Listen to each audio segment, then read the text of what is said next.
নমস্কাৰ বন্ধুসকল, মই আজি আপোনালোকক মাহেকীয়াৰ সময়ত ছেক্স কৰাৰ বিভিন্ন উপকাৰিতাৰ বিষয়ে আলোচনা কৰিম।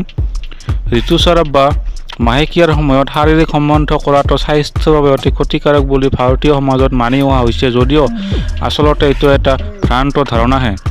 হয়, ঋতুস্ৰাৱ বা মাহেকীয়াৰ সময়ত আপুনি নিঃসন্দেহে শাৰীৰিক সম্বন্ধ ৰক্ষা কৰিব পাৰে।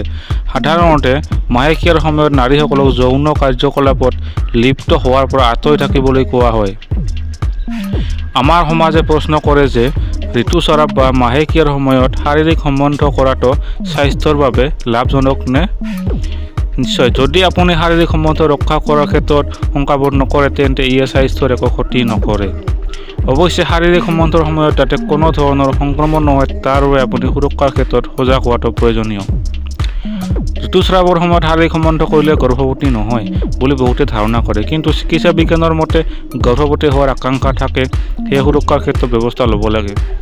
ঋতুস্ৰাৱ বা মাহেকীয়াৰ সময়ত শাৰীৰিক সম্বন্ধ কৰাৰ কেইটামান স্বাস্থ্য উপকাৰিতাৰ বিষয়ে মই আজি আপোনালোকক বহলাই বুজাই ক'ম। মিগ্ৰেইন কমায়।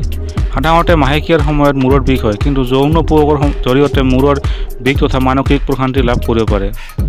ক্ৰাম্প দূৰ কৰাত সহায় কৰে। মাহেকীয়াৰ সময়ত জৰায়ু সংকুচিত হোৱাৰ ফলত নানা ধৰণৰ পেশীৰ বিষ হয়, আৰু সেই সময়ত শাৰীৰিক সম্বন্ধ কৰিলে জৰায়ুৰ সম্প্ৰসাৰণ ঘটে আৰু বিষৰ পৰা উপশম পাব।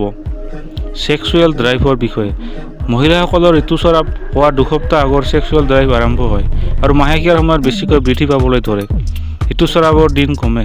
যৌন ক্ৰিয়া কৰি থাকোঁতে কামহিৰিক প্ৰাপ্তিৰ সময়ত হোৱা মাংসপেশীৰ সংকোচনে জৰায়ুৰ পদাৰ্থসমূহ পূৰ্বতকৈ জোৰে আৰু সৰহকৈ বাহিৰ ওলোৱাত সহায় কৰে, যাৰ ফলত মহিলাসকলৰ ঋতুস্ৰাৱৰ দিন লাঘৱ হয়। যদি আপোনালোকে ভিডিঅ'টো চাই ভাল পালে, তেন্তে লাইক আৰু চেনেলটো ছাবস্ক্ৰাইব কৰিবলৈ নাপাহৰিব।